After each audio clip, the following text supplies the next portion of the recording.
আজকে তোমাদের এমন একটা পরোটা বানিয়ে দেখাবো যেটা একবার খেলে কারোর মন ভরবে না। সবুজ পরোটা, এমনিতেই আমার সবুজ রঙটা খুব ভালো লাগে, যেটা খাবারের ক্ষেত্রে হোক বা জামা কাপড়ের ক্ষেত্রে। আর তার জন্য এই পরোটাতে সবুজের ছোঁয়া দিতে চলে এসেছি।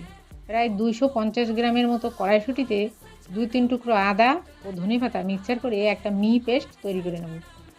এবার মিক্সারটা ছাঁকনি দিয়ে অল্প অল্প করে চিপে চিপে রসটাকে আলাদা করে নিচ্ছি। এটাতে একটু সময় লাগবে, তবে আস্তে আস্তে করতে হবে।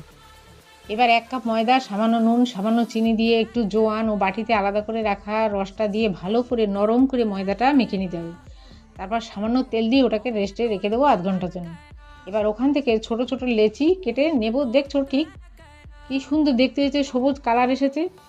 এবার বেলনার সাহায্যে বেলে নিয়ে আগে থেকে সাদা তেল ও ময়দার মিশ্রণটা ব্রাশের সাহায্যে চারিদিকটা লাগিয়ে দেবো। দেখো, ওপর দিয়ে এইভাবে ময়দা ছড়িয়ে দেবো। ভাঁজ করে চৌকো শেপ দিয়ে রাখবো। বেলনার সাহায্যে চৌকো শেপ করে বেলে নিয়ে গরম তাওয়ায় হালকা আঁচে সামান্য তেল বা ঘি দিয়ে এপিট ওপিট ভেজে নেব। দেখো কত সুন্দর ফুলছে মটরশুঁটির সবুজ পরোটা। যেমন সুন্দর দেখতে হয়েছে, খেতে হয়েছে কিন্তু আরও সুস্বাদু। পরোটাতে দেখছো প্রত্যেকটা লেয়ার কি সুন্দর হয়েছে, সবুজ মোলায়েম, কোথাও কিন্তু এতটুকু রং চেঞ্জ হয়নি। এবার আর কি, গরম গরম ছোলার ডাল সহযোগে পরিবেশন করো তোমরা।